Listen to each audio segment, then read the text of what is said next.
Meditação do 11º domingo, tempo comum. O vosso sacerdócio escondido. Então, neste domingo, convida-nos a olhar para quem sou eu aos olhos de Deus. Irmãos e irmãs em Cristo, uma das perguntas mais profundas da existência humana é esta: quem sou eu? Qual é a minha vocação? Para que fui criado? Muitas pessoas passam vida procurando a própria identidade, no sucesso na profissão, no reconhecimento social ou nos bens materiais. Contudo, a palavra de Deus deste domingo revela uma verdade surpreendente.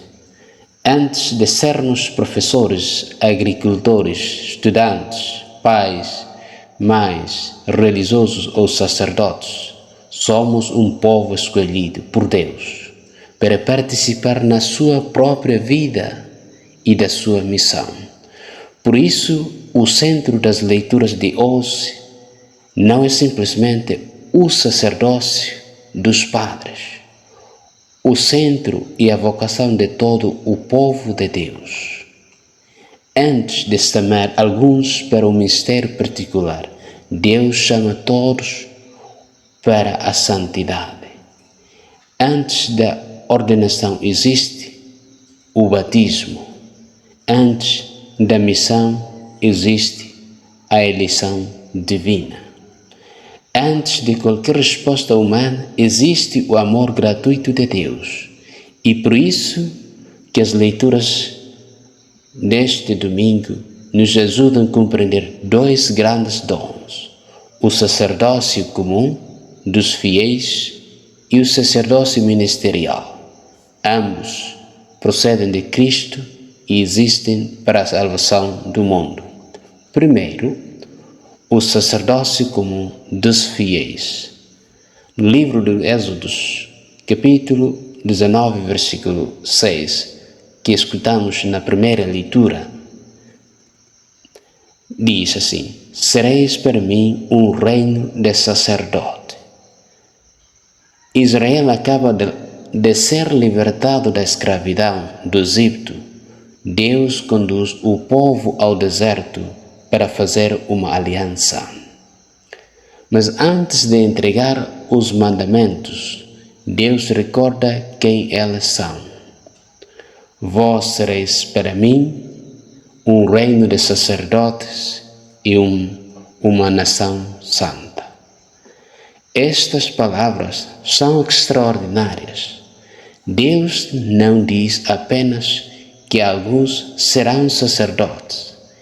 Ele declara que todo o povo possui uma vocação sacerdotal. Então, o que significa isto? Na Sagrada Escritura, o sacerdote é aquele que vive em comunhão com Deus e conduz aos outros para Deus. Ele oferece sacrifícios, intercede pelo povo e torna visível a presença divina. Assim, Israel foi chamado a ser luz para as nações. A sua existência deveria revelar ao mundo a santidade de Deus. Esta promessa encontra na sua plenitude em Jesus Cristo. São Pedro aplicará estas mesmas palavras à Igreja. Diz: vós sois a raça eleita, sacerdócio real, nação santa, povo adquirido por Deus. 1 Pedro, capítulo 2, versículo 9. Pelo batismo, cada cristão participa do sacerdócio de Cristo. Esta é uma verdade frequentemente adquirida. Muitos pensam que a vida cristã consiste apenas em assistir à missa ou cumprir algumas práticas religiosas. Porém, o batismo confere uma verdadeira missão espiritual. O cristão é chamado a oferecer a própria vida como sacrifício espiritual. Cada oração, cada sofrimento aceito com fé, Cada ato de caridade, cada gesto de perdão, cada trabalho realizado por amor, tudo pode tornar-se uma oferta agradável a Deus. O lar cristão torna-se um altar santo. Uma família torna-se uma pequena igreja doméstica. Um local de trabalho torna-se um espaço de testemunho. A escola torna-se um campo de evangelização. Assim se exerce o sacerdócio comum dos fiéis. A verdadeira pergunta não é: tenho uma vocação? A verdadeira pergunta é: estou a viver a vocação que recebi no batismo ou não?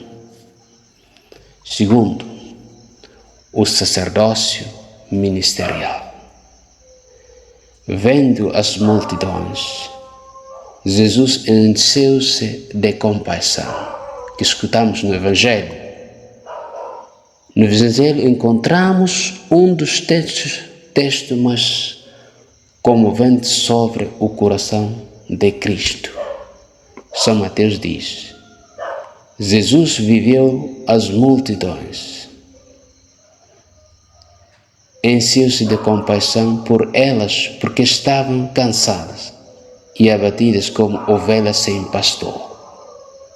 Irmãos e irmãs em Cristo, a compaixão é o ponto de partida de toda a vocação sacerdotal. Jesus não olha para a humanidade com indiferença. Ele vê as feridas escondidas, vê as famílias marcadas pelo sofrimento, vê os homens sem direção, vê os pecadores afastados de Deus, vê aqueles que procuram sentido para a vida. O seu coração é movido por misericórdia. A imagem das ovelhas sem pastor recorda a oração de Moisés, que descreve nos livros dos Números, capítulo 27, versículo 17, quando pediu a Deus um guia para Israel. Agora, Jesus apresenta-se como o verdadeiro pastor prometido, mas ele deseja prolongar a sua presença na história. Por isso chama os 12, aqueles que ele escolhe recebem a autoridade para ensinar, curar e libertar. Aqui encontramos a origem do sacerdócio ministerial. O sacerdote não é alguém separado do povo para seu benefício próprio. É alguém escolhido para servir o povo. O padre não pertence a si mesmo, mas pertence a Cristo e pertence à Igreja. Através dele, Cristo continua a agir sacramentalmente. Quando o sacerdote celebra a Eucaristia, Cristo alimenta o seu povo. Quando absolve os pecados, Cristo reconcilia. Quando acompanha uma alma, Cristo guia. Quando use os enfermos, Cristo consola. O sacerdócio ministerial não existe para criar uma elite espiritual, mas existe para tornar presente o bom pastor. Toda autêntica vocação sacerdotal nasce da compaixão de Cristo pelas suas ovelhas.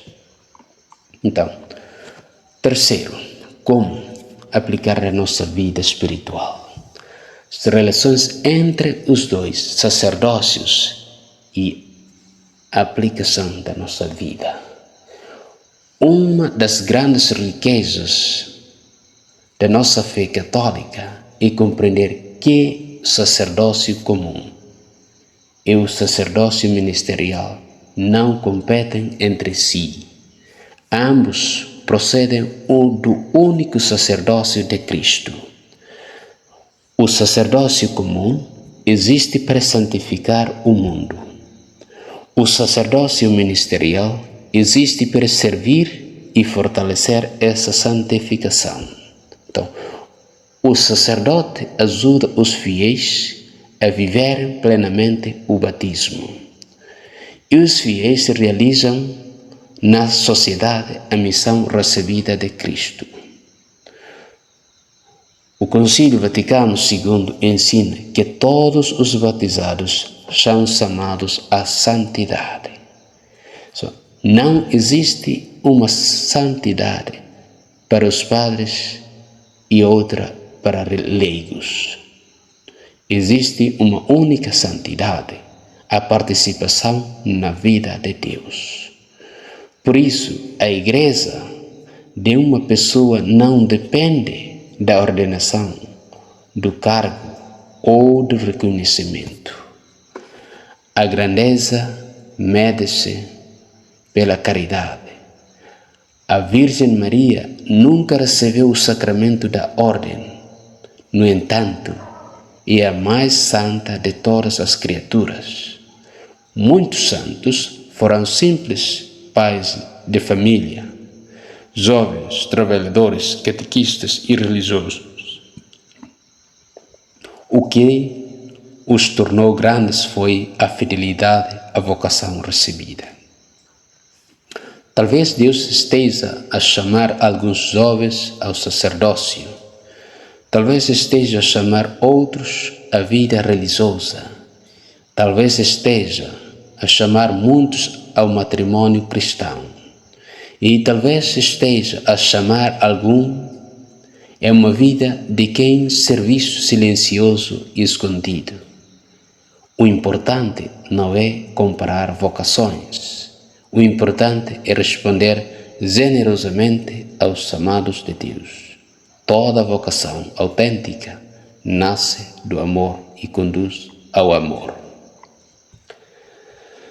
Para terminar, caros irmãos e irmãs em Cristo, a palavra de Deus deste domingo recorda-nos hoje que somos mais do que imaginamos.